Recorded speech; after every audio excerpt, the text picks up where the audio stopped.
This podcast is brought to you by People's Light, a cultural and civic center celebrating its 49th season. For more information about People's Light, visit www.peopleslight.org. I keep it hot in the hood, you can find me in the hood. Yeah, you know I keep it hood, cause we platinum in the hood. I keep it hot in the hood, you can find me in the hood. Yeah, you know I keep it hood, cause we platinum in the hood. I keep it hot in the hood. Yo, it's Gucci. Welcome back to the Boneyard podcast, a limited series roundtable discussion with a cast of Bones, a social horror by acclaimed writer-director Steve H. Broadnax III. Let's go! We're moving into our closing weekend, so there's a couple more opportunities for you to see the show. Grab your tickets right now at www.peopleslight.org. In Bones, the night takes a chilling turn over a game of dominoes as childhood demons are exposed, and a group of friends questions everything they think they know about masculinity and what makes a man. We are back. The cast is back again, and we are in luck today because we are joined by Steve H. Broadnax III himself. Thank you so much, Steve, for being here, making time in your busy schedule. Thank you so much. Thank you for having me. Of course. Don't we do wouldn't that. have it any other way. We wouldn't have it any other way. All right. So let's get started with a round of introductions just to remind everybody who we are. My name is Keith. I play Trey. My name is John. I play PJ. Steve H. Broadnax III. I am the director and writer of Bones. Acclaimed. Eric B. Robinson Jr. I play Remello. Elijah Eric Lee Jones the first, and I play Derek. All right. So as per usual, we are taking our cue from a line from the play. Then we'll dive into a deeper discussion. This week's episode is It's Okay to Not Be Okay. So what we're going to talk about this week is the stigma around mental health in the Black community and our own individual relationships to mental health. Okay? This is a very important, obviously, topical discussion and topical issue. One thing I want to start off by saying and show some appreciation and love to Steve for taking care of the cast in so much as getting a licensed therapist, a clinician, to work with us throughout the rehearsal process to make sure that as we're investigating and diving into some of these topics and discussions in the room, as well as the grappling with these topics in the play, that we had a safe space to be able to process our emotions as it relates to some of this stuff. So Deshia Wallace, licensed clinician through Black Align private practice, came on board and helped us to sort of make sure that we were not only emotionally and mentally safe, but provided a space for us to be able to engage with our emotions as we tackle this work. So Steve, I want to appreciate and show some love and thanks to you for doing that. And thank you to Shia for saying yes, and she was great to be a part of the process. So without further ado, let's go ahead and get started. I would love to start the conversation by talking about some of the most damaging stereotypes that we have heard or been made to believe about mental health. I'll start. I often was told that you don't tell your family business. Like, you just don't talk to other people about what's going on with you or what's going on in your environment or your mental health. That you take it to church, you pray about it. Like, the concept of going to talk to somebody was foreign. I grew up like, you don't do that. And nobody around me, I'm a little older than you gentlemen, but at the time, nobody around me, or it wasn't popular to go to a therapist or to get mental health. It wasn't until I went to college, grad school, and I feel very privileged that I was introduced to it. I did my grad work at Penn State, and because I was a Black male in that white environment that had very little diversity, the behavioral science department gave us free counseling simply because I was a Black male. And that was the first time I knew about it, took advantage of it, that I was going to group therapy and individual therapy for the study of the science of it, of the department. But that was the first time I had my relationship to it. And then from there, I carried it out through my adult life. So I've been a part of using therapy for over 21 years now. But growing up, it was like, you take that stuff to church, you pray about it, you take it to the pastor, you do not go to somebody else talking about your family, your problems. You go to God. So that's what I was always taught. I always thought it was white people shit. What? You going to a therapist? That's white people shit. It's like you didn't have time. It was almost like you didn't have time to go to a therapist. There was so much going on. Like, who has time? I was made to believe culturally that it was sort of a waste of time. Like a waste of resources, a waste of money, a waste of time. Pull yourself up by your bootstraps. Just figure it out. Like, you going to talk to somebody about your problems. What is that going to do? That's not going to change the circumstance, you know? When in reality, therapy, now as I understand, it's not about changing the circumstance, it's about changing you. And that changes how you arrive into the circumstance, right? Life is going to life. Things are going to be what they are. But it's about how you show up or arrive to the circumstance. That is the important thing. That's the thing that therapy can do for one. But yeah, it almost seemed like it was a waste of time or resources. That was my sort of experience. I felt a little bit of both of these. I grew up very, very steeped in the church. And so much of our ideology and the way that I grew up was about, taking it to the cross, about, interceding, about wailing and crying or fasting it away or whatever the fuck that was. And then there was also this feeling of that's for them over there.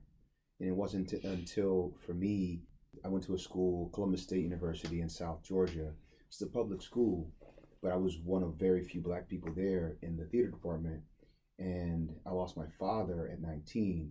When I lost my dad, I didn't have the tools. I was completely over my head and I didn't have the tools. And I just was drowning. And I was in a space where my family didn't know what to do. I already went to the cross. I already prayed and shit. And I just was like losing my grip on life. And it was like, what the fuck now? And I had a teacher of mine that was like, have you ever considered this? And I was like, nah, that's not it. And I realized that in the school, they had therapists on campus. And so I went to the therapist there on campus and I was really reluctant to go. And I remember the first thing I said to her was, the only reason I'm talking to you is because I can sue you if you say anything to anybody. It was the first words I said to her. And then she was like, okay. And then I just started like talking. And I think that there was just something, I think we undervalue having to wrap language around our experiences. And the practice of wrapping language around experiences that we have, because there's something that is really terrifying about wrapping language around it, but there's also something about wrapping language around life's experiences that kind of allows my body to move through it, as opposed to shoving it and stuffing it and just trying to survive. So that was my introduction to therapy. I was the first person in my family to go to therapy. Me too.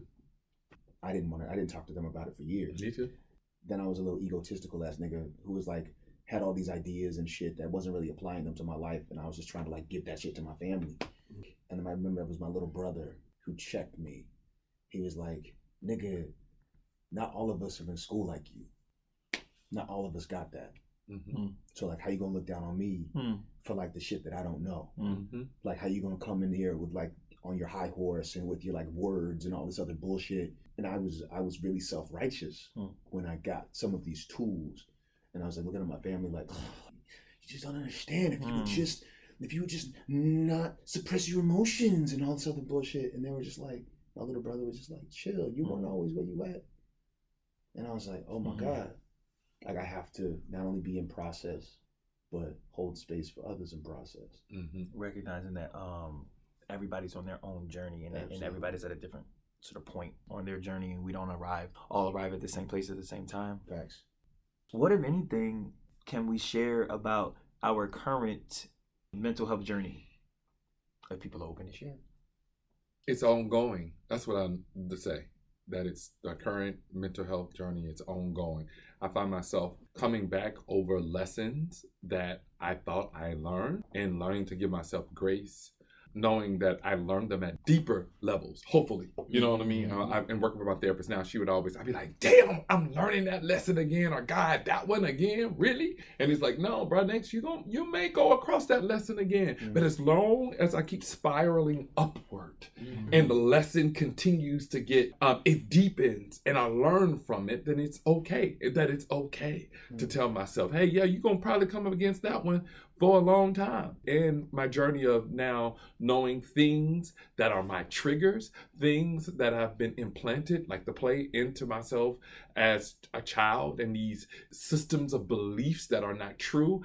I wish I could just rid them, but they stay with me. Like, I can't get rid of them, but I can view them differently now. And I have tools to help me in times of triggers, which a therapist told me a trigger is undealt with trauma. So anytime I get triggered, I'm really investigating. There's this acronym of RAIN, to recognize, allow, investigate, and nurture. And those are tools that are like, I am made in the image of God, that's the kind of power I have over my mind and my life. And so that's the journey I'm on now. I'm still going through things. I'm still learning things. I'm learning to live with things as I go through them.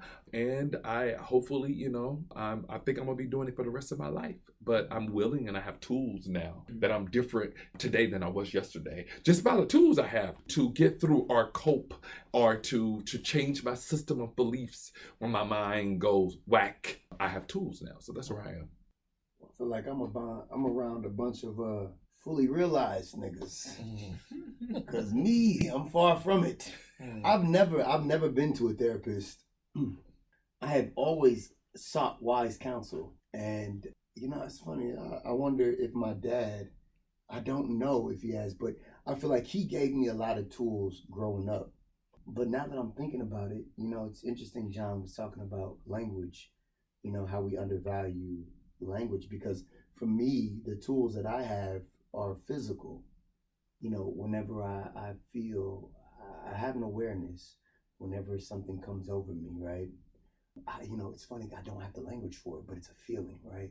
I feel it, and then I physicalize whatever it is I need to do to get up out of it. So it usually boils down to going to the gym, taking a walk, blowing some steam off on the basketball court. That has been my therapy, and it's been super effective. But I think in the company of you men, I'm realizing, what if my legs fell off and I couldn't move? How would I therapize then? You know what I'm saying? Would I, God forbid, I don't know how I would combat whatever I'm going through if I couldn't move up out of it. What are some of the other ways? Because I know therapy obviously is one option, but maybe for brothers who are listening who don't currently have a therapist or have never, had a mental health professional to help them track through things, some of the other ways that you bring yourself out of a low space. That I know for me, reconnecting with nature. I'm laughing because it's a line in the play. Yeah. But it is a real thing, like, getting out into nature, and you realize like the expansiveness of not just the world that we live in, but sort of the cosmos. It makes you this concept of cosmic insignificance. Whatever you're going through is such a small thing, such a small consideration in the grander scheme of like the time-space continuum. You know what I mean? There's so much out there. There's so much beyond whatever you're going through in that moment. I feel like being in nature helps me sort of put that into perspective. So that's something for me that like has been very useful. Yeah. When I'm not with a therapist, the gym is definitely one of those ways, like moving, but also writing. I like to write like poetry, just to like, I guess put language to some of these feelings, or like just get them on paper. Makes it feel like I'm getting it out of me. You know what I'm saying? Like get it out of myself and onto something else, a paper or like whatever in my notes on my phone, whatever. That's a big one. And also, we hear on this like play podcast, and like acting has been very useful to me. It just as a way to explore my full humanity, and like what a lot of those things that like I can't maybe say, or I don't even have the language to say the thing. There's a writer, there's a play that, oh shit, they said this thing, that I have been feeling that I was not able to ever articulate, but as soon as I read it, I'm like, that's it. yeah, that has also helped me.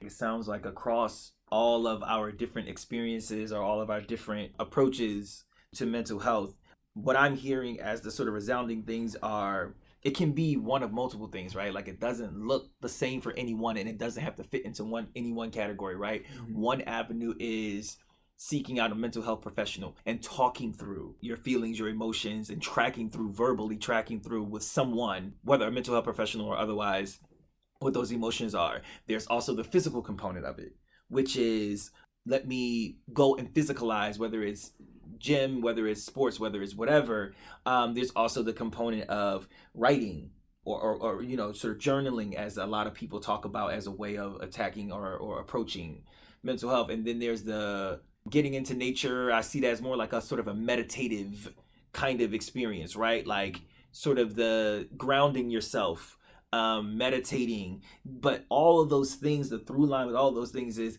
that the energy has to move through your body. It can't sit, it can't stay stagnant. Right. It's got to move in some way, whether it's physically moving, whether it's verbalizing, whether it's writing, whether it's meditating. You gotta move the energy through your body. It can't sit, it can't stay stagnant, because that's the trap, right? That's where the danger comes. Want to add, for me, conversations with God. Though I'm not I claim not to necessarily be the most religious person, but definitely spiritual, and it goes on meditation, because without the creator, God, Allah, whatever you want to call it, the entity that's bigger than us, the creator, that conversation and that meditation is what keep me sane. Without it, I wouldn't survive. So through meditation spiritually, my conversations with God, and trying to develop a relationship with the creator and understanding in my purpose also helps me mentally.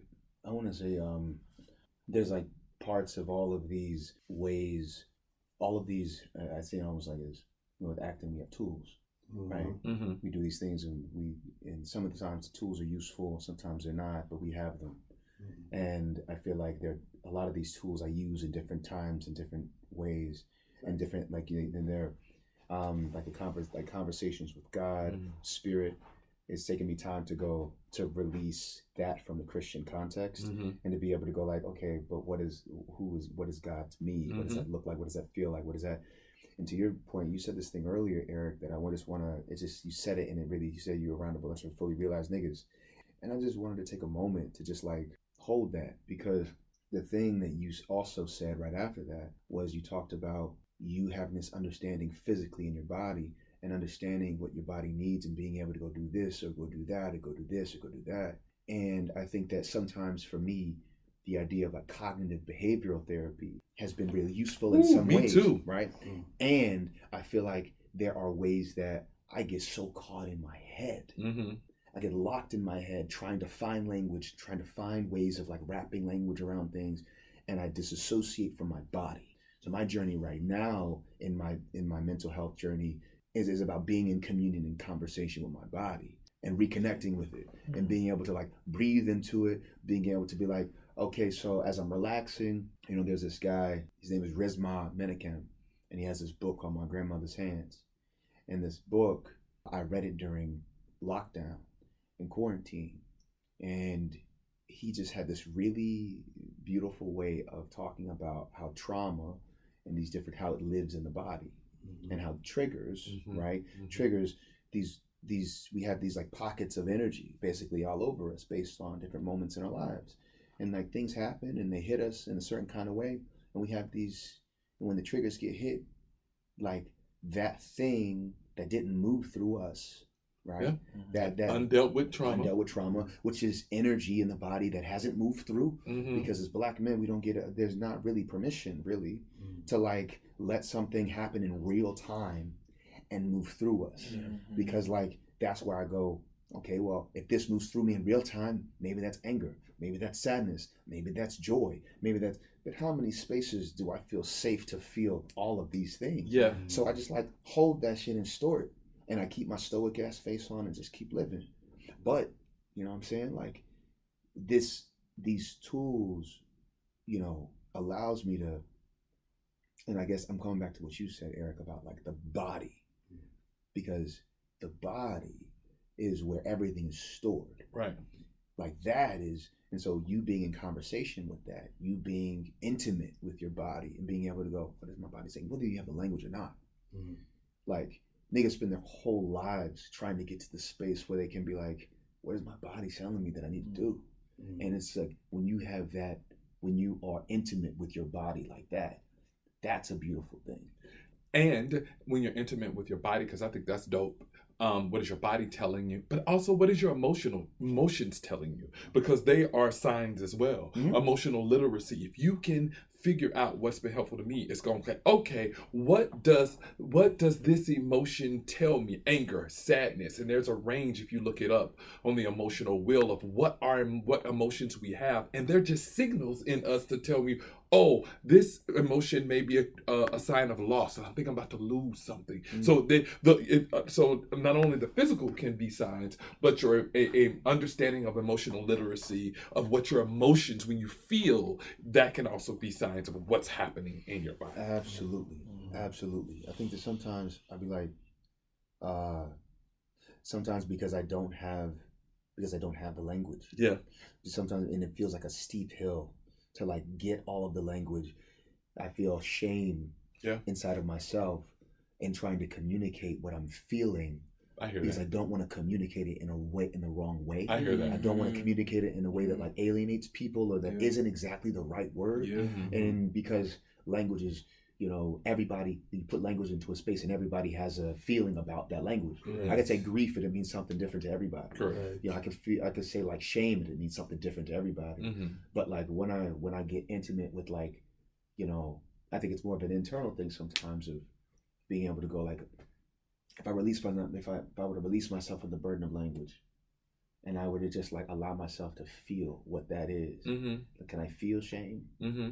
And then if I can feel shame, then can I be like, if I can get acquainted with that feeling, then if I don't have whether I have the language or not, then I can know when that feeling is arising in my body. Yeah, for sure. And if I have the language for fear, if I know what that feeling is, if I'm acquainted with that and intimate with that, then I can feel when that's when that's like coming up in my body. Mm. And then I have the tools to be like, okay, what am I going to do with this and how am I going to put it, where I'm going to place it? But there's a journey from me experiencing it in my body to like communicating it to someone. Mm-hmm. And that sometimes is as in my body, in myself, that can be daunting, that can be scary because I don't want to do it wrong. Yeah.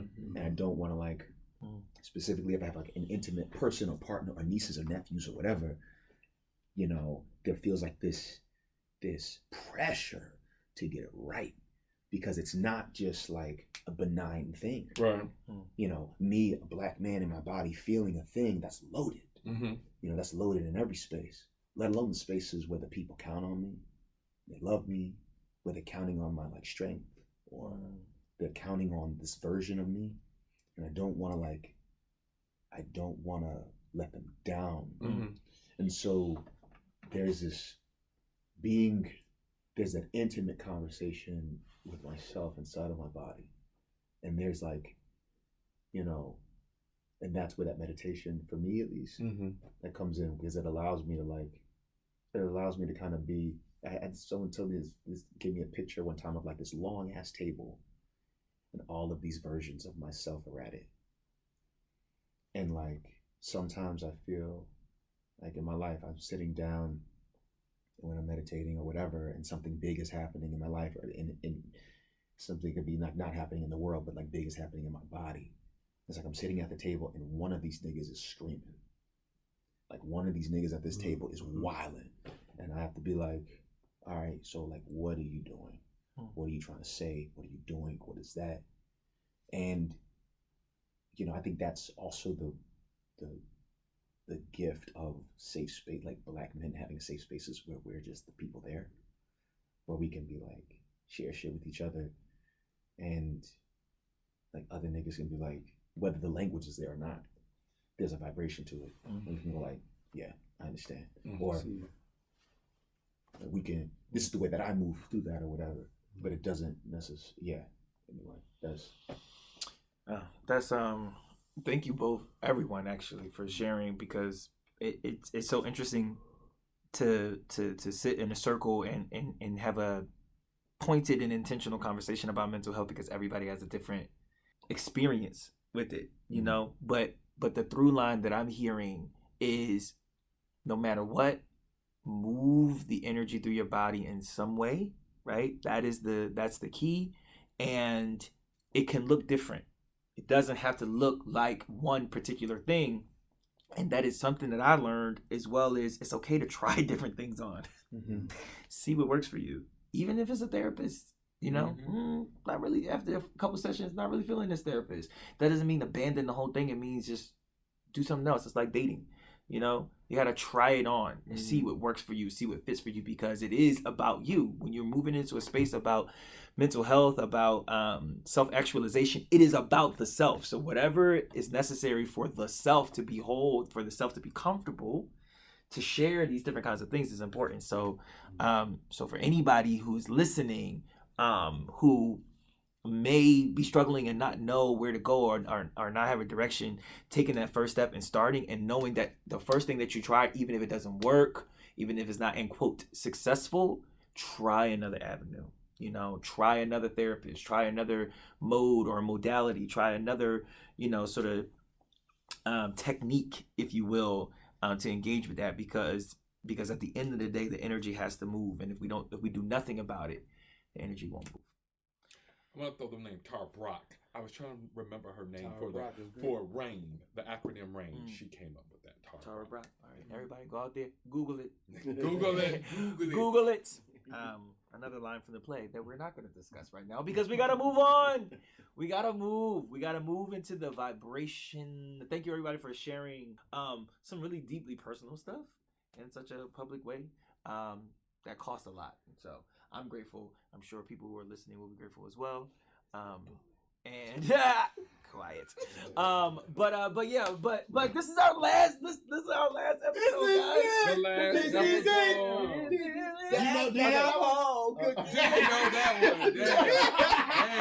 I got you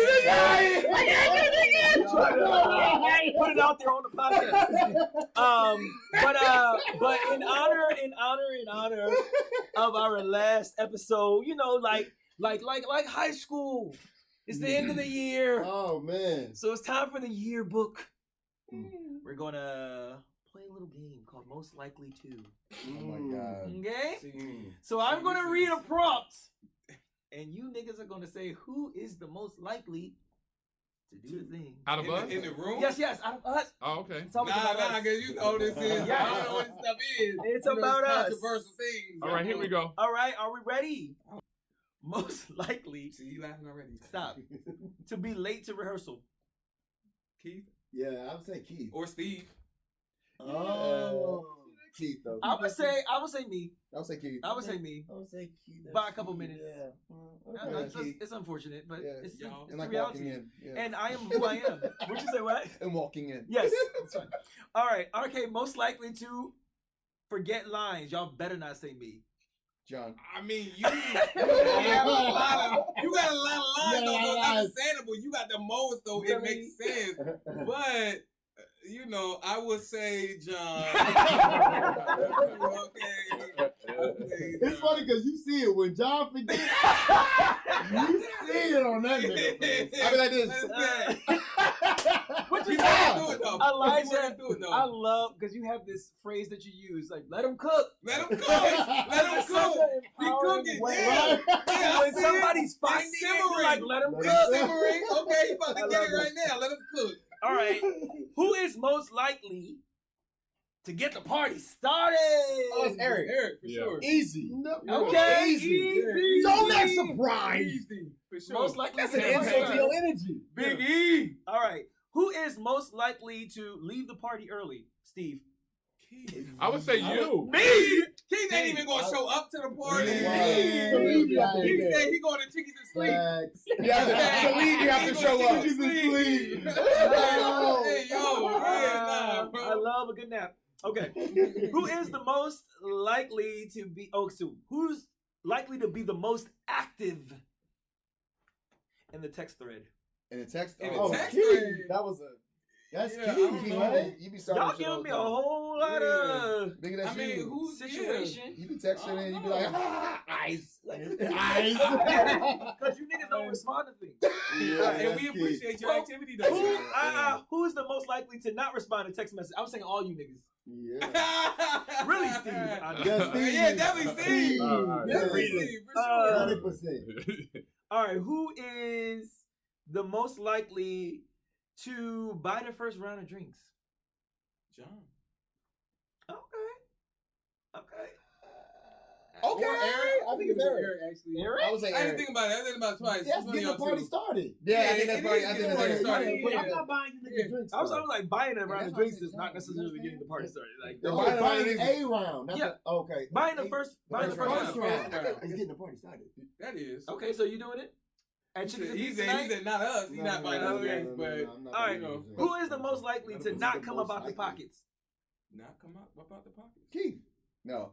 You tried that one. You You tried tried Without a that. food Like, for the first round. like come up with a round of drinks. drinks. Oh, for a round of drinks? I would have to say Elijah. And I'll take it. You You motherfucking right. Motherfucking right. Did you bring a card? Y'all niggas tripping. A round. Hey, cuz, you got me, cuz? Hey, I ain't got it. Wow. Hell no. The youth. Okay. Yeah. Who is the most likely to hug you if you're having a rough day? I'm giving John. I'll I give it guess to I'll John. give I it was to gonna say John. John I don't. as I well. mean, Or Steve. none of you niggas have ever hugged me, so I don't. Oh, well, he's getting a hug now. Two of them. Oh, and see, it was everybody but John. It was. Oh, yeah, you're right. So- It's just a really long way. It doesn't rhyme. It doesn't rhyme. 2 points. And then Steve give you the hug. You know what I'm saying? I'll give you a hug. I hug niggas. A strong, one-armed, keep your distance down. You got work to do, nigga. No. What's up, brother? Could I give you a note? And on that note, thank you so much for listening. We hope you enjoyed our limited series. Yeah. We're gonna miss you guys. We're gonna miss you guys. Who are you? Stop it. You guys and gals. They are supporters and subscribers. People's Life. And speaking of People's Life, if you want to know more about the season and keep up with the shows that are coming up, great shows they got coming up, you guys, in this season, log on to your computers, tablets, phones, www.peopleslife.org for the latest and greatest out of Malvern, PA. Thank you so much. This has been the Boneyard Podcast. Guys, say goodbye. Bye, bye, Bye. Thank you so much. Bye. Bye. Take care.